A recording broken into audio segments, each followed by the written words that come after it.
bula. Tanggal sebo with one wash. One wash tested versus ordinary Brandex liquid. Joy dishwashing liquid. Now with bubble bath.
United Home Kidilets, gamot para sa lagdatang kids in candy flavors.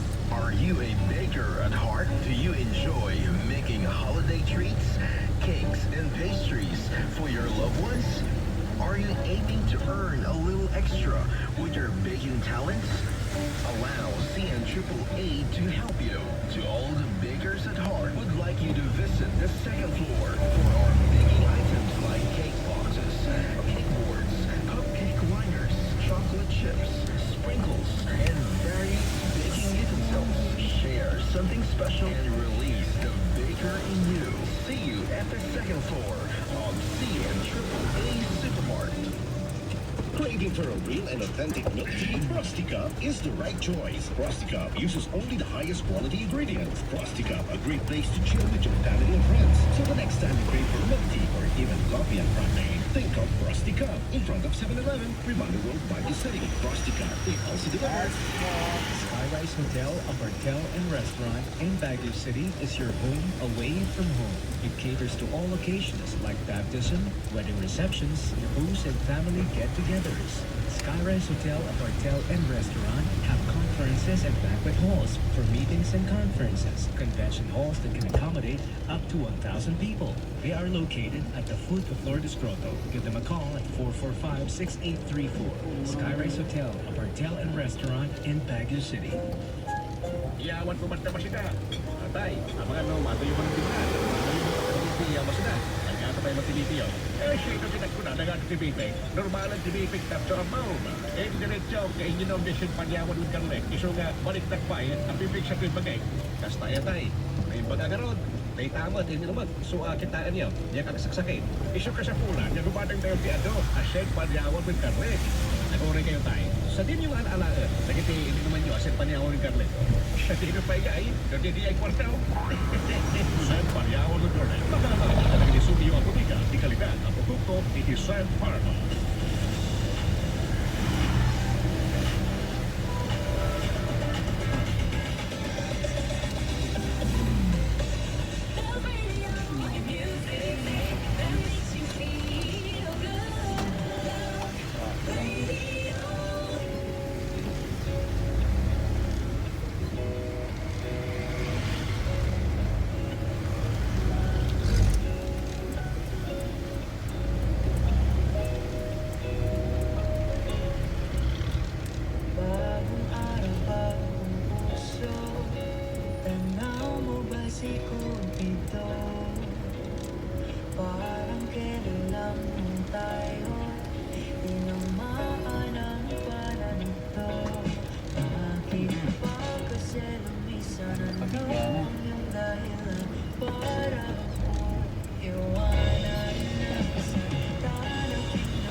Isang kanto pa ho. Ate karon ating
katauhan.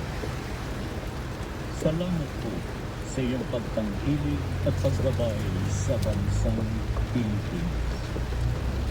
Salamat sa kalayaang magtipon tulad ngayon ayon sa talaga ng aming saligang batas. Salamat po sa kami dahil sa kabayanihan, pagsisikap at sakripisyo ng aming mga ninuno at mga bayani ay nabuo upang maging isang bansa at isang malayang demokratikang republika. Walhamdulillah Rabbil Alamin. Pagpalain po ang aming pagtitipon upang aming maging liwanagan at suriin ang kalagayan ng bayan, ang state government. At upang italaga sa inyong gabay at pangkilit ang mga magiging hasbangin ng pamahalaan sa pamumuna ng aming Pangulo, Ferdinand Romualdez Marcos Jr. Biyayaan niyo po kami, mga mamamayan at mga namumuno ng patuloy at tinitibay na pagkakaisa, pagtutulungan at pagmamahala bilang pagsunod ang inyong mabut na kampanya. Kasihan niyo po ang aming Pangulo at ang pangkat ng kanyang mga tagapangasiwa, ang aming mga mambabatas, ang aming mga hukom, at ang mga tagapagpairal ng katarungan ng dalisay at ibayong kaliwanagan, karunungan, katuwiran, at katapatan sa kanilang banal na tungkulin. At pag-ahalin kaming lahat na mga mamamayan at mga puno tungo sa dakilang pagkakaisa na magbubunga ng ibayong kapayapaan, kaayusan, kaunlaran, kasaganaan, at kasiyahan ng lipunang Pilipinas. Patuloy po tayo sa pagmamahalin na panahon. Ang yan ng bawat isa ay paghingi ng nawagan sa kailangan.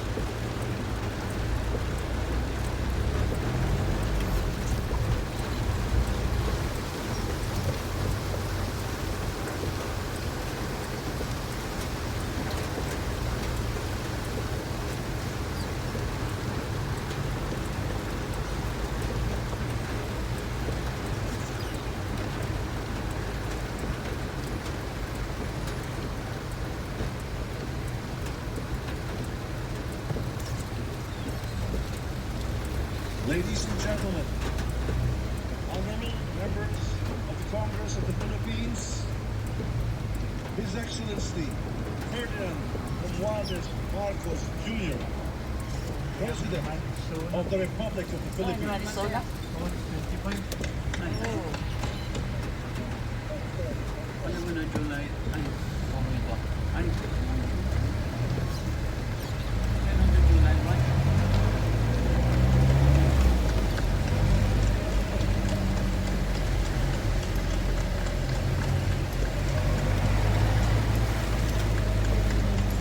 Charles John Brown and the esteemed members of the Diplomatic Corps, the honorable members of the Cabinet, our First Lady, Luis Araneta Marcos, and our children,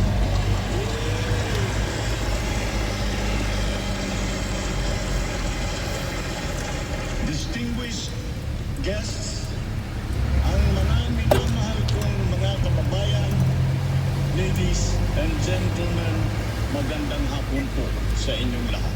Sinasan lang Ferdinand. I come before you today to address you as it is my duty as President of the Republic. We live in difficult times brought about by some forces of our own making, but certainly also by forces that are beyond our control. But we have, and we will continue to find solutions. And these are some of them. In terms of the economy, we will implement a sound fiscal management. Tax administration reforms will be in place to increase revenue collection. Expenditure priorities will be realigned and spending efficiency will be improved to immediately address the economic scarring arising from the effects of COVID-19 and also to prepare for future shocks. Productivity-enhancing investments will be promoted. Our country must become an investment destination, capitalizing on the corporate recovery and tax incentives for enterprises with the CREATE law and the economic liberalization laws such as the Public Service Act and the Foreign Investments Act. Ecozones will be fully supported to bring in strategic industries such as those engaged in high-tech manufacturing, health and medical care, and all emerging technologies. This is also seen to facilitate economic growth outside of Metro Manila. Our tax system will be adjusted in order to catch up with the rapid developments of the digital economy, including the imposition of value-added tax on digital service providers. The initial revenue impact will be around 11.7 billion pesos in 2023 alone. Tax compliance procedures will be simplified to promote ease of paying taxes. We will pursue measures to determine possible undervaluation and or trade misinvoicing of imported goods. Through information and communications technology, the Bureau of Customs will promote streamlined processes. Disbursements for 2022 to 2023 will be maintained at above 20% of gross domestic product or 4.955 trillion pesos and 5.086 trillion pesos respectively to ensure continuous implementation of priority programs. Disbursement will further increase over the medium term from 5.402 trillion pesos or 20.7% of our GDP in 2024 to 7.712 trillion pesos or 20.6% of GDP in 2028. The medium-term fiscal strategy of this administration seeks to attain short-term macro-fiscal stability while remaining supportive of the country's economic recovery and to promote medium-term fiscal sustainability.